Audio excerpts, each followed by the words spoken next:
వయసులో మాకు తాత మోడీ గారు, కానీ ఆలోచనలో మాత్రం మా ఆలోచనలు అని చెప్పి యూత్ అంతా కూడా అంటారు. ఎక్కడ పోయినా ఎవరా బీజేపీకి పట్టుకోమాలంటే యూత్ అంటారు. ఇవాళ యూత్ ఎందుకు అట్రాక్ట్ అయినట్టే ఇందుకోసం అట్రాక్ట్ అయ్యారు. మీకు తెలుసు, మొఘలుల దాడులు, ఈ దాడులు, ఆ దాడులు, 7 సార్లు దండయాత్ర చేసిన చరిత్ర మనం చూస్తూ ఉంటాం. ఎన్నిసార్లు దండయాత్ర చేసినారో మనం చూస్తూ ఉంటాం.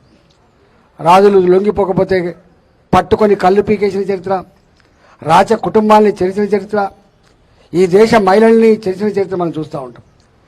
పరాయి చక్రవర్తులు, పరాయి పాలకులు కబ్జా పెట్టినప్పుడు ఇవాళ ఆ ప్రాంత ఆనవాళ్ళు లేకుండా చేస్తారు. సంస్కృతి మీద దాడి చేస్తారు, సాంప్రదాయాల మీద దాడి చేస్తారు, విశ్వాసాల మీద కూడా దాడి చేస్తారు. అవి మళ్ళా కనుక బతుకుంటే మళ్ళీ వాళ్ళు వాళ్ళ సంస్కృతి, వాళ్ళ సాంప్రదాయాలు మళ్ళీ ఐక్యం చేస్తే వాళ్ళని మళ్ళీ వాళ్ళదే మన మీద తిరుగుబాటు చేస్తున్న భయంతో చేస్తాం. అలాంటి ఎన్నెన్ని ధ్వంసం చేయబడ్డాయో అవన్నీ చరిత్ర లేదు. కానీ ఒక్కటి మాత్రం, అది ఈ దేశం ఆరాధించేటువంటి దైవం రాముడు.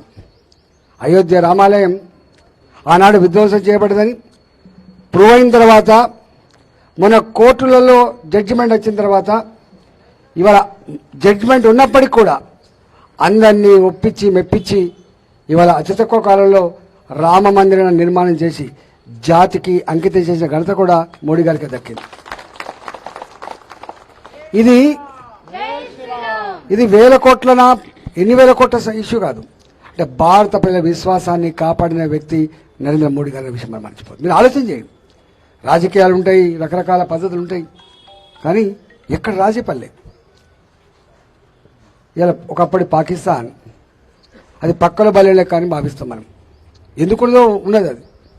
కానీ ఇవాళ అలాంటి పాకిస్తాన్లో ఉన్న బల్చిస్తాన్ ప్రజలు మేము కూడా భారత్లో భాగమైతే బాగుండు కదా అనే స్థితికి ఎందుకు వచ్చిందో ఆలోచన చేయండి. ఇవాళ ఎక్కడ మొన్న కరోనా వస్తే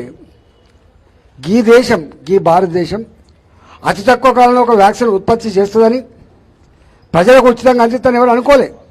కానీ వాళ్ళు ఉత్పత్తి చేయడమే కాదు, భారత ప్రజానీకానికి 2వ డోసు 3వ డోసు మాత్రమే కాదు, ప్రపంచ ప్రజలకు వ్యాక్సిన్ అందించి కాపాడి ఆదుకున్న దేశం భారత్. ఇవాళ గుర్తుపెట్టుకోండి. మీకు తెలుసో తెలియదో, నాకు ఇప్పటికి గుర్తు, కరోనా వచ్చినప్పుడు అమెరికాకు కూడా మనం టాబ్లెట్ సప్లై చేసాం, ఇండియన్ టాబ్లెట్ సప్లై చేసాం. గుర్తుపెట్టుకోండి. ఇంకా స్థాయికి ఎదిగింది కాబట్టి మేము మళ్ళీ చాలా మీటింగ్లు పోయేది ఉంది. మా గురించి కొత్త కాదు, కానీ ఒక్కటే మేము అడుగుతున్నది, self respect, developmental aspect, economical development అన్నిటికీ మిక్కిలి ఇవాళ మన సంస్కృతి సాంప్రదాయాలను అన్నిటినీ కలవోసి కాపాడిన వ్యక్తి మోడీ గారు. కాబట్టే మోడీ గారే మళ్ళీ ప్రధానమంత్రి కావాలని చెప్పి ప్రజలు భావిస్తున్నారు. కాబట్టి ఇవాళ మల్కాగిరి మొన్న వచ్చిండ్రు వారు, మీరు చూసిండ్రు, వారు తబ్బిబ్బైపోయినరు. ఆ జన ఆదరణ, ఆ ప్రేమను చూసి వారు ముగ్ధులైపోయినరు. నేను పక్కకే ఉన్న కూడా చూస్తున్నా.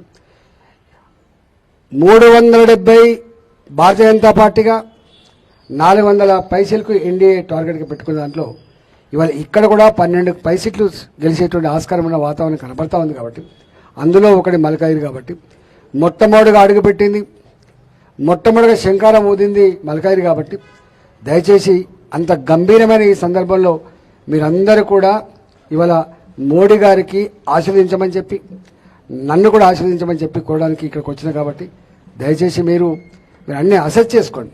మీరు విజ్ఞులు కాబట్టి మీకు అన్ని రకాల సమాచారం సెల్ ఫోన్లో నిమిషాల మీద వస్తుంది. కాబట్టి ఇవాళ ఆ సెల్ ఫోన్లు అంటే గుర్తొస్తుంది, ఒకప్పుడు cell phone made in Japan, cell phone made in China, today made in India. గుర్తుపెట్టుకోండి, make in India, made in అనే దాన్ని సంపూర్ణంగా అమలు చేసే వ్యక్తి మోడీ గారు. కాబట్టి దయచేసి మీరందరూ కూడా భారతీయ జనతా పార్టీ అభ్యర్థిగా, కమలం పువ్వు గుర్తు నిలబడిన అభ్యర్థిగా మీరు నిండు మనసుతో ఆశీర్వదించమని చెప్పి కోరుతూ సెలవు తీసుకున్నా.